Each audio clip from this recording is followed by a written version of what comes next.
Welcome to Looking at Lucasfilm, the podcast with a different perspective on the world of Star Wars, Indiana Jones, and all of the other entities that George Lucas, Kathleen Kennedy, Dave Filoni, and Jon Favreau have dreamed up over the past 40 years.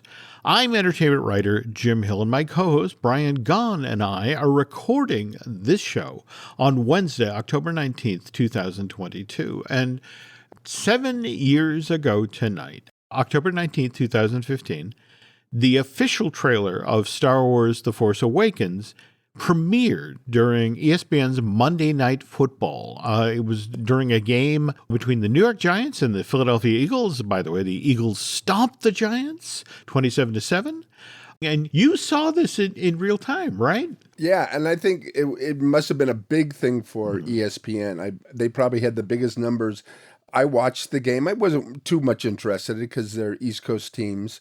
But it was very exciting watching it for the first time because we were waiting for years for something like this. And then Luke Skywalker was coming back. So it was something you wanted to see. And it was cool. And then that was it. I was done with the game and I turned on something else. Probably NCIS. So but I bet after they showed it, I bet the ratings went down. And it was funny too, because I think it may have been during halftime and the announcers announced it like it was part of the game.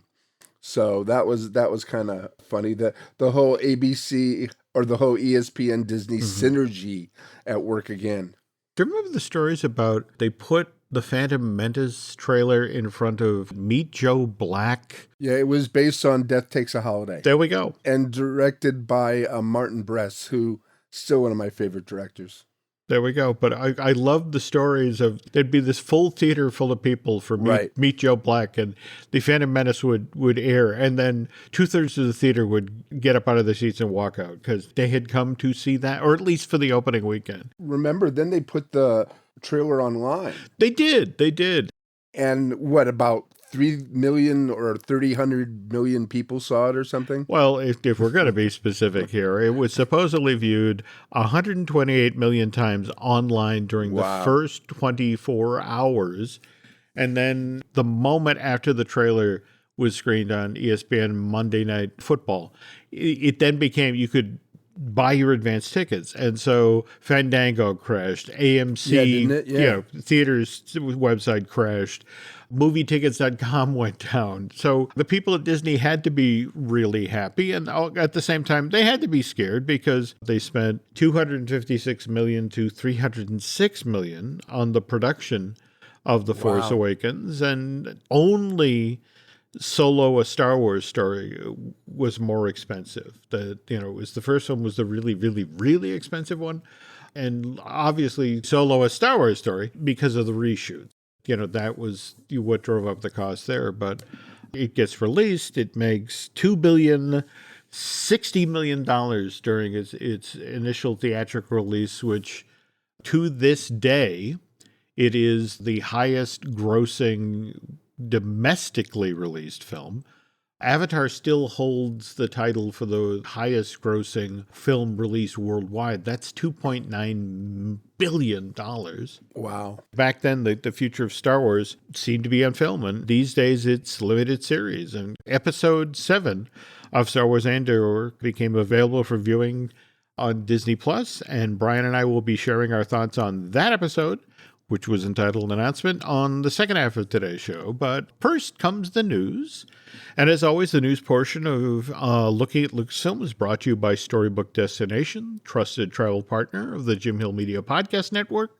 For a worry-free travel experience every time, please book online at storybookdestinations.com.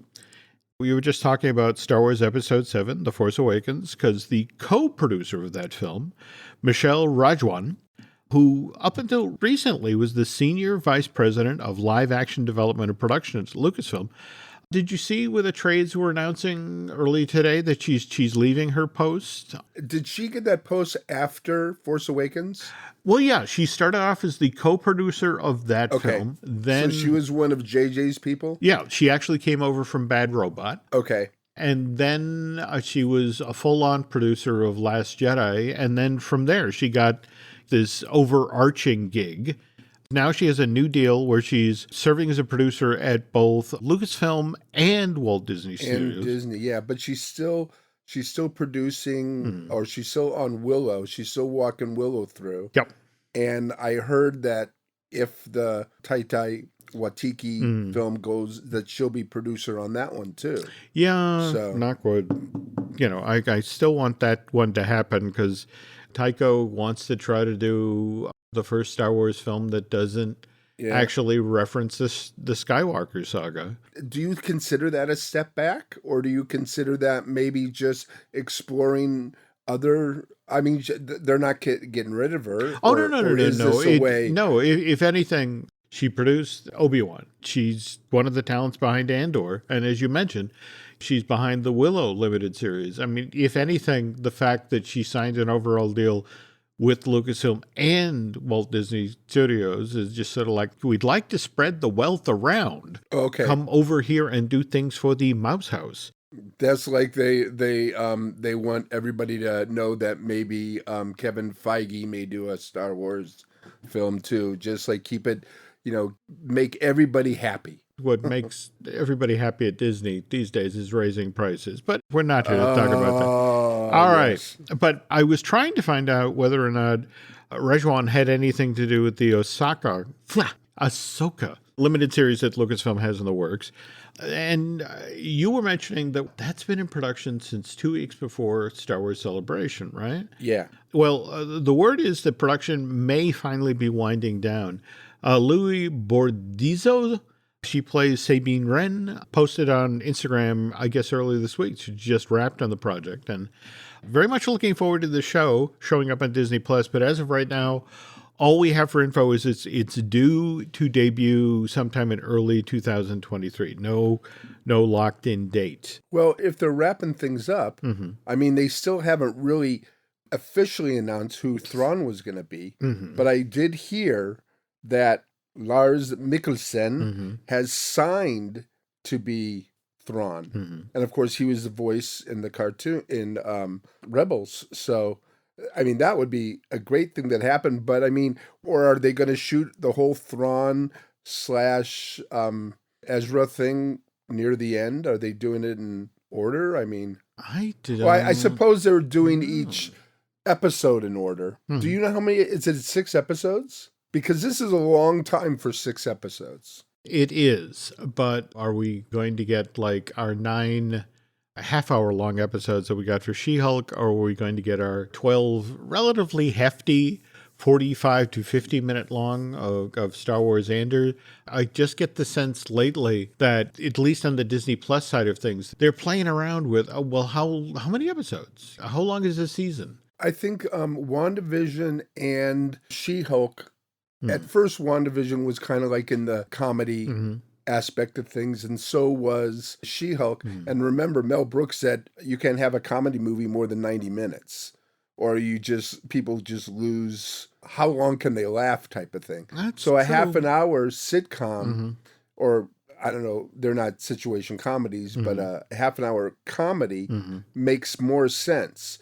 Remember when Mandalorian first came out? Weren't the first couple episodes like 35 minutes? And they were kind of short. They got longer, but people were going, wait, this is too short for a dramatic adventure film. What was great about The Mandalorian is it delivered the goods. Oh, yeah. Applause to Jon Favreau for refusing all of the money that could have been made well in advance, getting the Baby Grogu merch ready to roll out ahead of that episode, but keeping that a secret. Even at 35 minutes, it was still perfect. It was still great introduction of the world, the character, and set up the premise. Well, I'm just glad that Rejwan is staying with it. And I just watched a great Netflix movie called Do Revenge.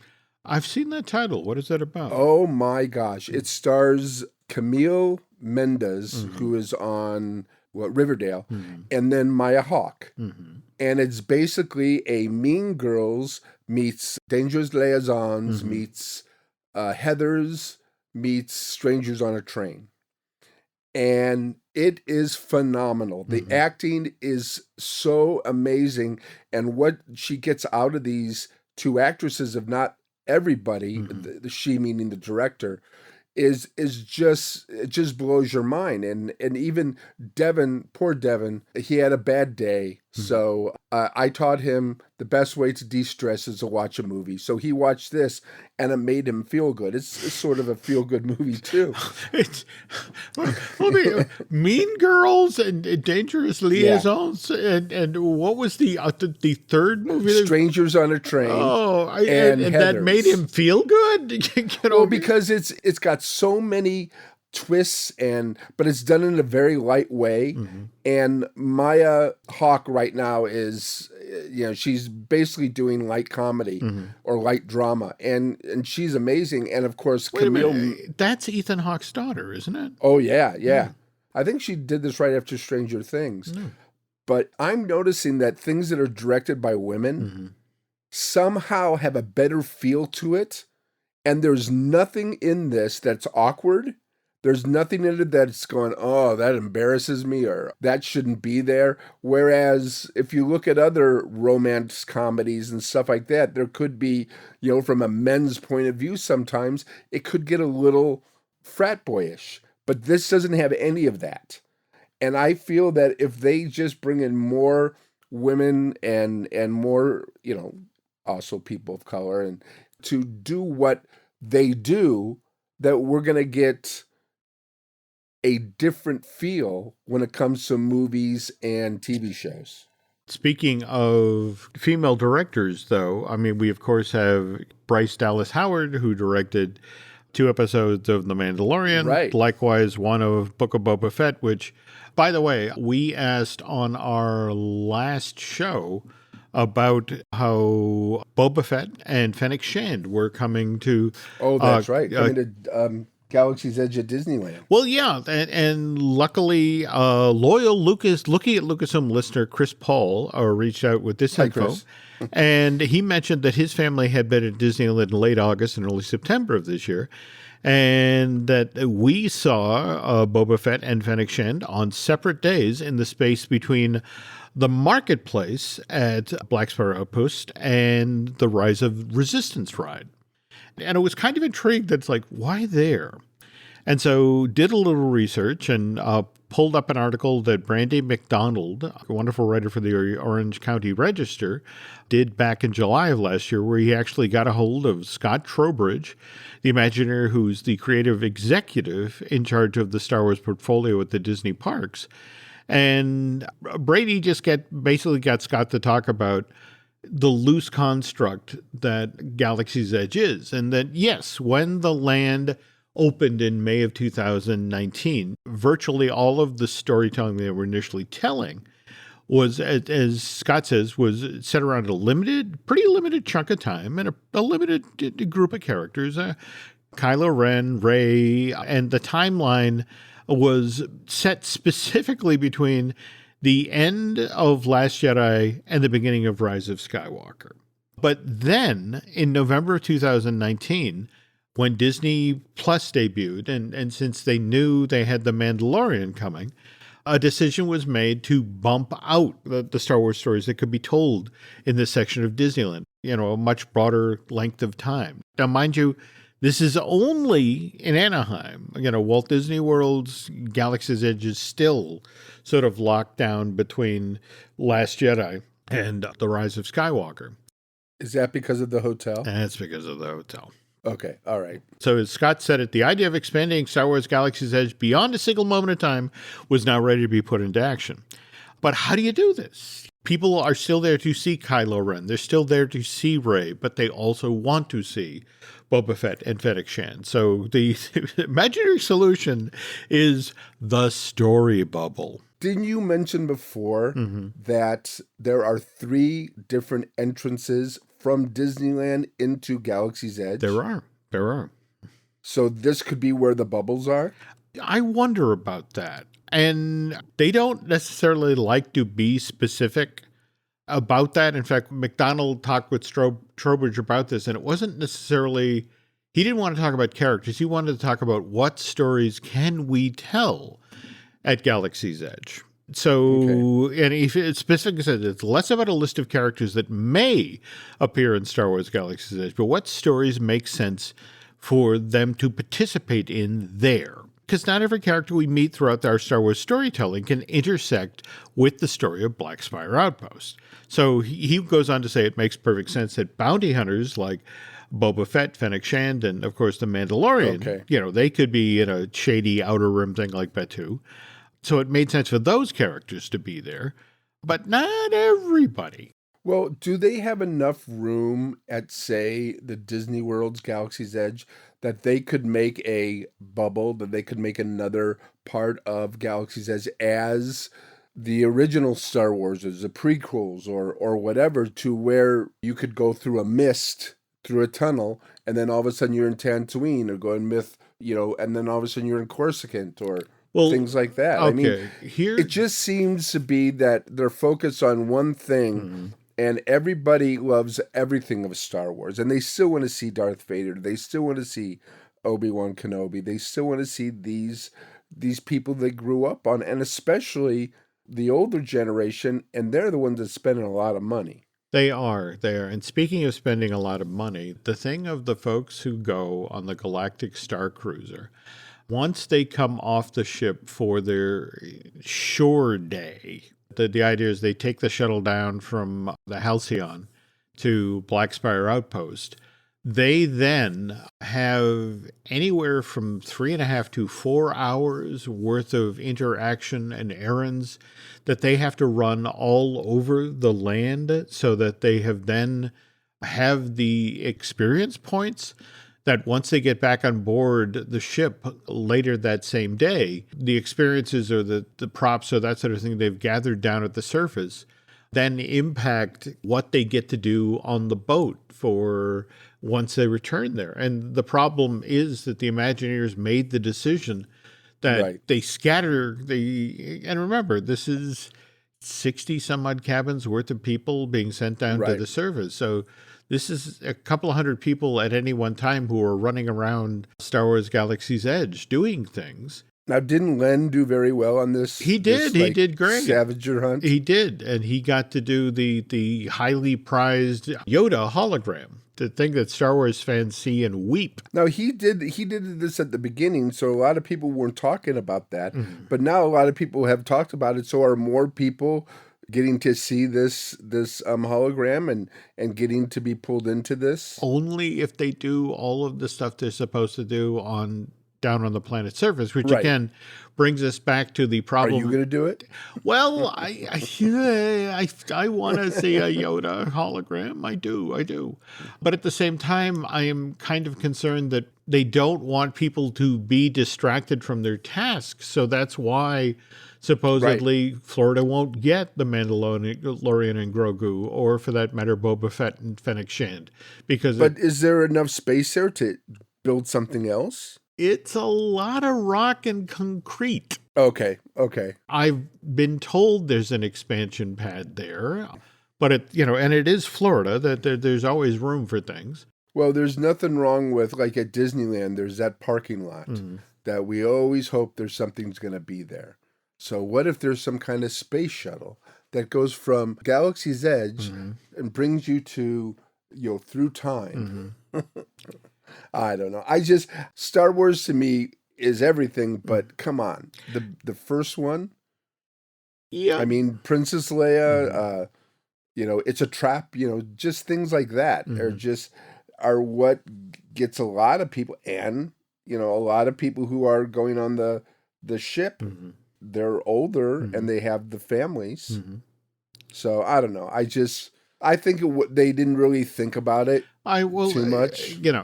Look, when they were working on this, and again, remember, we were just talking about 2015, and they made The Force Awakens, and they made a movie that made $2.06 billion. So they're like, oh, this is a good idea. Let's build everything around this new trilogy. Not anticipating that you can look at the box office for the next two films, and it's like a set of stairs. It's like, we made less on Last Jedi, and we made a lot less. Almost half of what The Force Awakens is what The Rise of Skywalker made. But by then, you get the steel's in the ground. There are people sculpting the rocks for Batuu, you know, so... Well, I still love it. I still am glad they have something like that. I just hope that they get a drink better than blue milk so we can, like, drink our weight in it like butterbeer. But still. Okay. I would love to see Cassian Andor wandering around Blackfire Outpost, though from what we saw in the last episode, he's not going anywhere soon. But, that's a spoiler. Nope. Okay. All right. Tell you what, folks, give us a sec here. When we get back, we will start talking in depth about the last couple of episodes of Star Wars Andor. The family that vacations together stays together. At least, that was the plan. Except now, the dastardly desk clerk is saying he can't confirm your connecting rooms. Wait, what? That's right, ma'am. You have rooms 201 and 709. No, we cannot be 5 floors away from our kids. The doors have double locks. They'll be fine. When you want connecting rooms confirmed before you arrive, it matters where you stay. Welcome to Hilton. I see your connecting rooms are already confirmed. Hilton, for this day. Wish you could become a morning person? You know the type, up before the sun, early morning runs, first one to the office with donuts and a smile. How do they do it? Easy. With the new Galaxy Watch 8, sleep tracking and personalized insights from Samsung Health help you improve so you can wake up to a whole new you. One who, dare I say it, skips the snooze? It's possible. Train your sleep with Galaxy Watch 8. Learn more at Samsung.com. Requires compatible Samsung Galaxy phone, Samsung Health app, and Samsung account. Does it ever feel like you're a marketing professional just speaking into the void? But with LinkedIn ads, you can know you're reaching the right decision makers, a network of 130 million of them, in fact. You can even target buyers by job title, industry, company, seniority, skills, and did I say job title? See how you can avoid the void and reach the right buyers with LinkedIn ads. Spend $250 on your first campaign and get a free $250 credit for the next one. Get started at linkedin.com/campaign. Terms and conditions apply. A week from today, October 26th, Tales of the Jedi, a new animated series from Lucasfilm, debuts on Disney+. And Brian, you dug down into this, so it's 6 episodes, is that correct? Yeah, there's still 6 episodes. 3, I think, are going to be about a young Ahsoka, and then the other ones are going to be about other characters. I think Dooku is one of them. But they're not long. They're all between 10 minutes and 17 minutes. And they got, there's titles like Life and Death, which is written by Dave Filoni. Justice, again, written by Dave. I think Dave wrote them all. So Life and Death, Justice, The Sith Lord, Practice Makes Perfect, Coda, and Choices. So, no, he didn't write Choices, but he wrote everything else. And I just, so they're coming out. They're not long, but they're shorts, which I think is it's a good thing to have because sometimes you don't have a half an hour, but you always have 17 minutes. Okay. And Dave wrote 5 of them, but Saul Ruiz appears to have directed 4 of the pile here. So definitely worth checking out. Didn't he all write them on a plane trip or something? I don't think or come up with the ideas. I think I heard at the Star Wars celebration, he said that he was on a plane trip and he came up with these ideas and he wrote all the ideas, all 6 ideas down in, during the plane trip. Wow. Okay. That's why it's good to fly business class. Let me guess. 1 story for each peanut that was in that little bag. There you go. Okay. And looking back toward the calendar, we are now 2 months out, basically, from Christmas. And you came across some rather fun Star Wars-related holiday or items. Yeah, this is so great because, as you know, it's not the holiday season. It's not even Halloween unless Christmas is around the corner. And I think it was in August I went to Costco, and they had the Christmas trees. So that was very nice. I was singing Christmas carols to myself. But the neat things is they have across the board things that every Star Wars fan will love. One is, of course, from Hasbro, and they're coming out with a clone trooper helmet, and it has a voice changer technology. Now, I wonder if the voice that comes out of it is a New Zealand voice. a New Zealand accent. Would it be? I mean, that would be, interesting. Darth Vader came out low and, so Okay. I don't know, it should be. Okay. Also, there's DC Shoes are coming out with a kid product. It's Boba Fett snow gear, and it's got little boots and it's got a poncho and the whole thing. And it's like and it's all in camouflage. So it's like they're kowtowing to the survivalist group out there.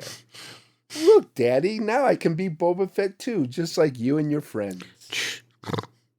All right. Now the ultimate. Now I have the other one, the other Lego set, but they're coming out with the Razor Ultimate Lego set. Ooh. And my son's 21 years old, and I taught him if he could stay away from things that will alter his mind too much. But he needs to get rid of stress. So what he does is he goes out and he gets the latest Lego thing, and this is major. So this could be equivalent to 3 hangovers. Do we know how many pieces, or do I not want to ask about this? I don't think they said how many pieces, but if it's the ultimate, there's got to be pieces that are just like so minuscule, you'll like inside maybe, or Okay.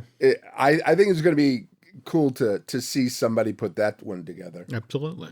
And then, of course, Lennox, the what are they, China? They come out with a ornament every year, and this one is Darth Vader, and he's holding a very big candy cane, which he's not even holding it like a lightsaber, but it's like this huge candy cane. And it's like, is that a candy cane lightsaber, or are you just happy to see me?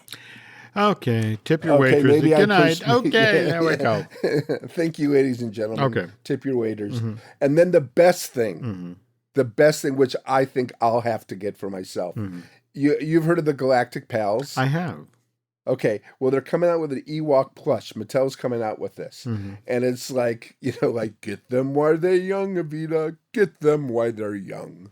I mean, bring in have them spend the dollar, the almighty dollar, when they're young and they know this is what makes me happy. Wow. I could just applaud the Andrew Lloyd Webber reference in there. That's, wow. Okay. Well, that's the first thing that came to me. It's like, let them drink the Kool-Aid. Yep. Okay. So... And yeah, those are the big 5 ones. I'm sure there's going to be other things. Of course, Hallmark has theirs, and also Walmart and Target always have a neat little group of Star Wars ornaments and stuff. And it's just like one of the but it's not like the same. Remember the Disney stores and all the great ornaments they had there. And let's face it, given the timing, we aren't going to get, I guess there are Cassian or Star Wars Andor T-shirts out there and maybe posters and that sort of thing, but... And there's a Pop Funko too. Oh, but okay. There's nothing else. I haven't seen any Black Series or any kind of figures for Andor. I'm looking for my Luthen as a happy, deceptive shopkeeper. That would be great. That would be Carrie. Oh, I want a Claren one as she, when she's the glam, when she's fit. Well, we'll talk about that later. Okay. Now, since we last talked about Star Wars Andor, we've had actually 3 episodes go by. One of the reasons I insisted that we record tonight is so that Brian and I could actually talk in real time, having just viewed episode 7. But man, a lot has gone on, and I'm going to leave it to you to try to recap this. So, because when last we left off, Luthen had recruited Cassian for this heist of an Imperial payroll. Episode 4 is basically... It didn't put the people in place yet. It just introduced the characters. And we still had, we still were watching Cyril and his mother, which is one of the funniest and most awkward things I've ever seen. And what is he, what's that cereal he's eating? I don't know, but you gotta love Lucasfilm. They're still trying to make the blue milk thing work. Yeah, they're still doing it. They had that blue milk anywhere. And it's really weird from his bedroom. Did you see like outside the window? It's very, it's looking up at everything. Yeah. But there's that one shot that he wakes up and there's the sun just in his face, but then all of a sudden it's gone. Yeah. So he's seeing the light and then it just walks away from him. So he's really, again, it seems to be a theme. He's a broken man. Yep. But remember, he's a man who is broken by Cassian. That, again, this is all the fault of one man. And we sit and watch that fester. Yeah, well, so originally, the first arc was basically Cassian's origin story. And I don't know if we're going to see a lot of those people again. We do see some of them in episode 7, but I think they're basically going to be in our rearview mirror. But the second arc is basically a heist. And also, the heist is, I don't know if you'd call it a MacGuffin, but it's the thing that keeps everything, starts everything. It starts the revolution. It starts the Imperials, the Empire, to realize that something is going on. But I'm getting ahead of myself. Okay. So the heist is basically, it goes back to like those World War II heist movies, Guns of Navarone, Where Eagles Dare, and even Kelly's Heroes, because Gold's is involved. Kelly's Heroes, I think, is one of the most underrated films. Okay. But you call it, Jim, they get away with it. But as in Rogue One, almost everybody dies because they don't populate A New Hope or beyond. So characters that we thought, okay, maybe they might, hang out for a little bit, especially Nemec, who turns out to be one of, I think he's one of everybody's favorite characters. His legs get crushed, and then they fill him full of adrenaline to get them through the eye, and they escape with the money. And Gaughan, who was fed up with everything, with the garrison, with the Empire, he gets killed. Terramin gets killed. And then there's the surprise. The thing that just, they basically get away with it. But as always in a heist, something goes wrong. There's always a fly in the ointment. And this is one of the corporals who thinks there's something wrong, so he goes down there and he starts a whole war.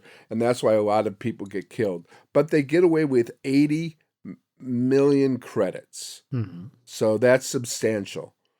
So as they get away, they go through the eye, which is this amazing meteor shower that it mixes the aurora borealis with falling stars, and it's just beautiful. And then there's also subplots of the Haris going to the temple and how our squad gets in by, first of all, following the Daharis and then following the commander and his family in. And yes, they get away with it, which you kind of, like I said, you called it. And then they go to a planet where this four-armed doctor tries to save Nemec, which was just amazing special effects. And I don't know, it had to be CGI, right? It wasn't, you don't think it was practical, or? Hard to say. I mean, it is hard to say. It's entirely possible to do, the doctor with two arms and then in post, insert the other. Oh, that's right. Yeah. So anyway, while they're waiting to find out what's happening with him, they meaning Skeen and Andor, Skeen basically makes Andor an offer that they take the ship, leaving Vel there, and split the money. And Andor says, well, I thought you were a rebel. And he goes, I am a rebel. It's me against everyone. And then he realizes that even if he helped him, he's not going to let him live. So he takes out Skeen. And he goes to Vel, tells him that Skeen was planning on, this was what he was planning all the time, and says, I just what's owed to me. And he takes his credits and he leaves. But the other stories that are going on is you have Deidre, who is the supervisor, and she's realizing there's something going on. These military things are missing, like specific pieces of high-tech equipment, Yeah. But and it seems like it's random. Well, like she says, it's too random to be random. And she realizes something's going on here, but she's got this nemesis named Blevin, who is basically just, if you look in the supervisor's room where everybody's talking, she and one other female are the only females in the whole thing, surrounded by, it's got to be, 30 men? So nobody takes her seriously. And she just feels that there's something going wrong. Meanwhile, Cyril's mother tells him that Uncle Harlow didn't think he was set up to be doing police work, and then maybe he can get him another kind of job. And so you're just watching he going down and down and down, and then you're watching Deidre, and she's not being listened to, but she feels that something's going wrong. And it's like what I think Andor said at the beginning. He says that they don't care about us. They don't see us. We can just walk in and take something because they don't worry about us. But now they're going to have to worry about them. And that's where episode 7 comes in. There is that wonderful scene where Monta, I want to say her name. Mon Mothma shows up unannounced at Luthen's collectibles place, and under sort of the the ruse of, oh, my husband liked this but doesn't love this, and then is immediately, did you do this? And to do what? Because he denies it right away. But and as far as Luthen is concerned, this had to happen. This was the rebellion needed an inciting event. I mean, it needed money. That's where the 80 million credits comes in. But it needed the inciting event. It needed the Empire to overreach, and boy, do they overreach. What did they say? What did Yularen say? He said, "We are going to close the fist." Yep. And didn't Princess Leia? What did she say I think it was Vader, to Tarkin. Yeah, something to the effect of, the more you tighten your fingers, the more star systems slip to your hands, or something to that effect. Yeah. So, and that's exactly what's happening here. And that's what Luthen wanted. I mean, the Empire was just keeping people in check. And they weren't pissing people off enough for them to fight back. But now, this is going to, they're going to see somebody did it, so we can do this. And B, it's causing the Empire to be using more draconian measures to get people more pissed off, and then more people will join the resistance. That brings me to one of the more intriguing moments, I think, in the show, is that Cassian going back and, basically with the hope of collecting his adoptive mother, Marva, and I have the money. Let's get out of here. Let's go someplace warm. And she now wants to stay because for the first time she has hope in regard to the rebellion. And it's like, oh God, no. And that was the thing, to watch poor Cassian, his face when he realized that he had gone home again, hoping to be happy, hoping to get people out. And it's like, and that's what's happening at all. No, well, I think one of the reasons is because that's where her husband, whose name was Clem, was killed. And you see in a flashback that he was killed by, it's like one of those horrible things that you see. It shouldn't have happened. And it's just horrible. And now you know why Andor was in CFO detention center when he was 13, because he went after. Now, were those clone I want to say yes. But again, this is what is fascinating to me about Cassian Andor, that it is genuinely a tapestry. There are so many different story threads, and even how they handle the flashbacks, or the crucial backstory elements. It's all getting it unveiled. We have our main story just charging ahead, but you'll get those kind of flashbacks that'll really give you color and understanding of how characters got to where they are. And Marva doesn't want to leave because she sees that Ferrex was was basically where it began because of Andor and what he did. Where Bix thinks the same way, but the opposite, she feels the opposite, like, look what you did, you made this worse, you made this worse for us, where Marva says, you made this better for us. Now we're all going to fight back. And you can see, it's the two sides just coming together. But still, it doesn't change Andor's idea at all. He wanted to get the money, he wanted to leave. That's all he wanted to do. He didn't care about the Empire versus the Resistance. He had nothing to do with it. So he takes his money and he leaves. Where does he go to? Miami. Yeah, Miami in space. And yeah, what was it? Nemo-S or something? I want to say yes. And yeah, Nemo. Boy, I did not see this turn coming. I mean, mind you, No. They did set this up in the big meeting at the Empire where they just talked about, again, as they tightened the fist, taxes must be paid in full and previous penalties, every jail sentence must become the maximum. Yeah, so they set this up. Yeah. But to see that story thread paid off or introduced at the end of episode 7 for me was shocking. I mean, I know he goes by the name. He's got a new identity, Keith Grigo. Yep. And he has a girlfriend. He's living in a nice place, or maybe they're just visiting. Maybe they're in a hotel, and he gets caught up in something similar to what happened to his father. And then we see, what are the XKs? We see, the KX droids. Yep. Now, everybody wants to see KS-90 or whatever his name is. But this is the first time we see them, and there's security droids. And as you said, the fist, it used to be a 6-month sentence, and now it's 6 years. Jeez. And this is the thing. I mean, I get that they mentioned that, this is going to cover, 5 years worth of story, but it's just sort of like, I did not see this turn coming. I thought he would go to ground and stay hidden. And the fact that literally he's only had his money.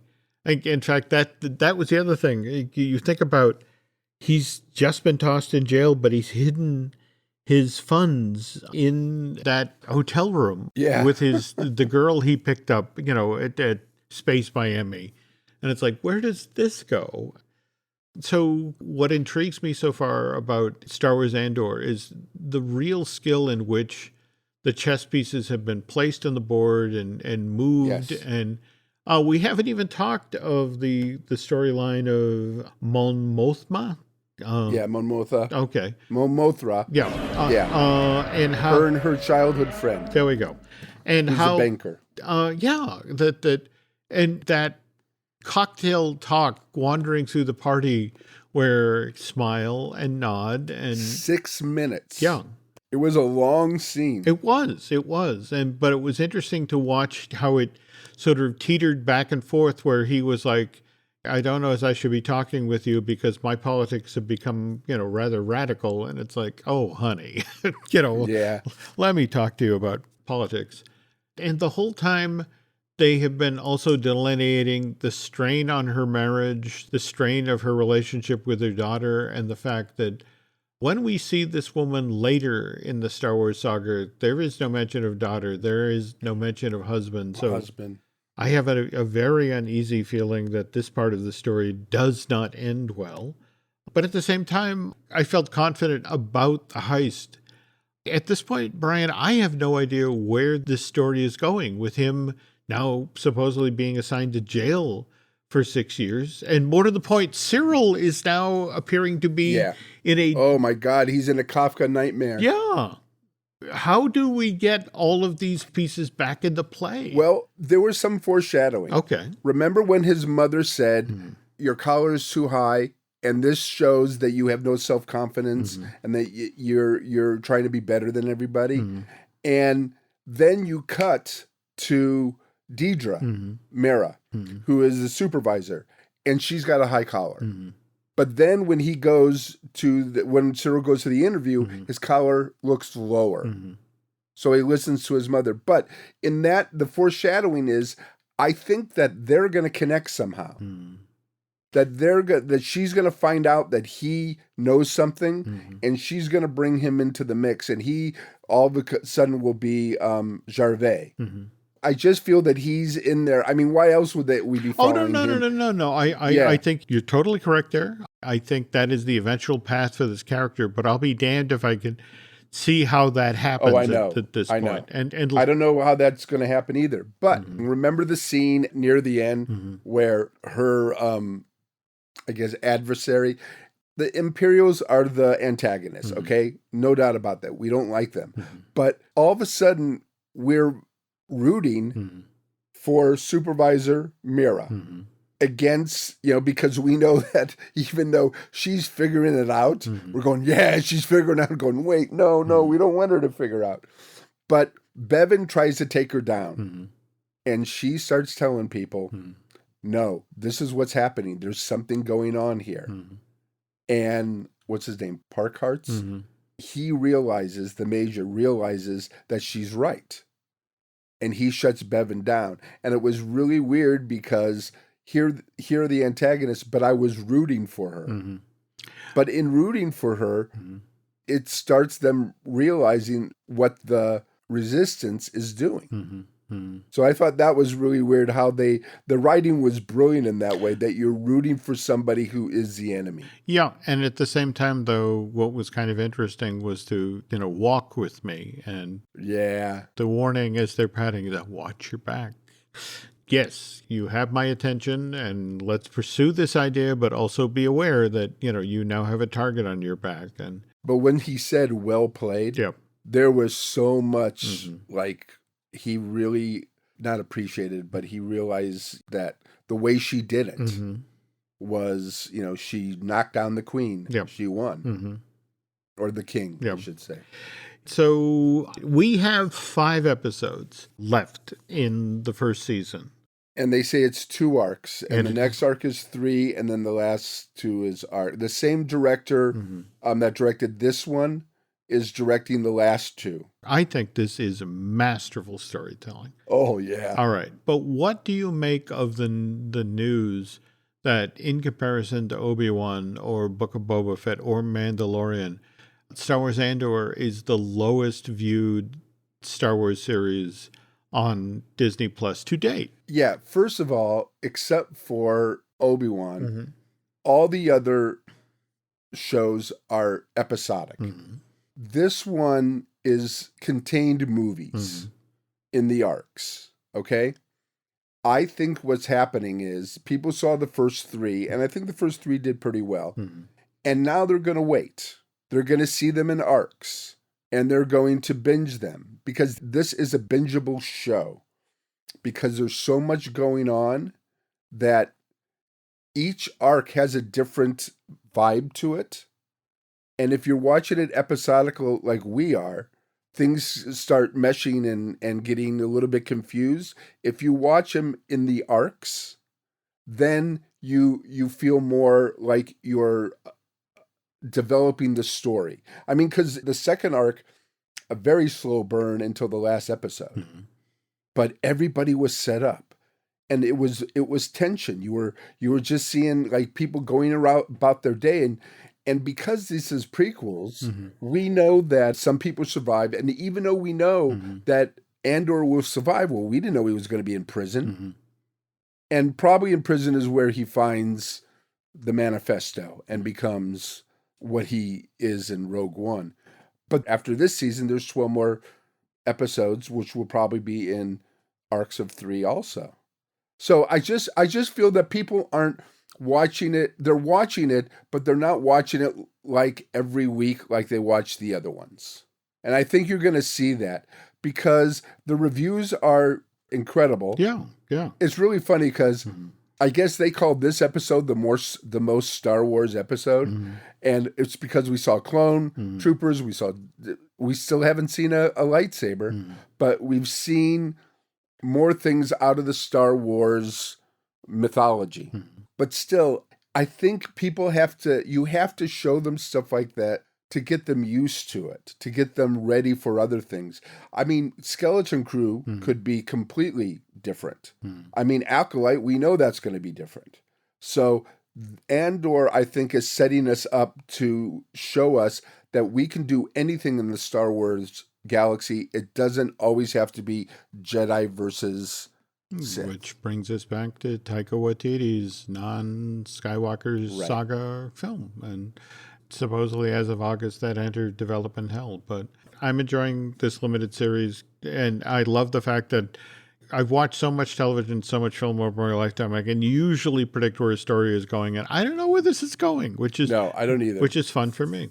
But I'm just hoping we're going to see like Saw Gerrera, and we'll probably see them next season. But I think next season is just going to be basically the prequel to Rogue One, where this is just the backstory. I think the next season is going to be just lead up to it. Well, I know I bring this up all the time, but the fact that even in the episode that dropped today, you literally had Marva, tell Cassian before he left, to the effect of, and stop this foolish quest for your sister, that you weren't responsible for what happened. And it's just sort of like, forgot about that. But see, that's the thing. And that started this whole thing going. That's it exactly. So it's one of these things where even the cast off story thread circled back in today. So it's like, where's this going? So to people who haven't seen Andor yet and listen to us anyway, we didn't give away many spoilers at all, so it won't ruin it for you. And if you're waiting to binge it all at one time, congratulations to you that you have the word is patience, self-control. All right, I can't do that. But I think I'm definitely, I've done it with the other ones. I did it with Obi-Wan, and I'm definitely gonna binge this at one time to all 12 hours, because it's such a, the acting for, alone is just enough to just make you happy that these people and these things exist. Tony Gilroy, between the writing and the directing, done an amazing job. But 5 more to go, and be interesting to see where we end at the end of our season 1. And speaking of ending, folks, we're going to wrap up right now. So tell you what, Brian, can you tell folks where can they find you on social media? I have a Twitter account. It's Geek with Children, and children is spelled CHILDRN.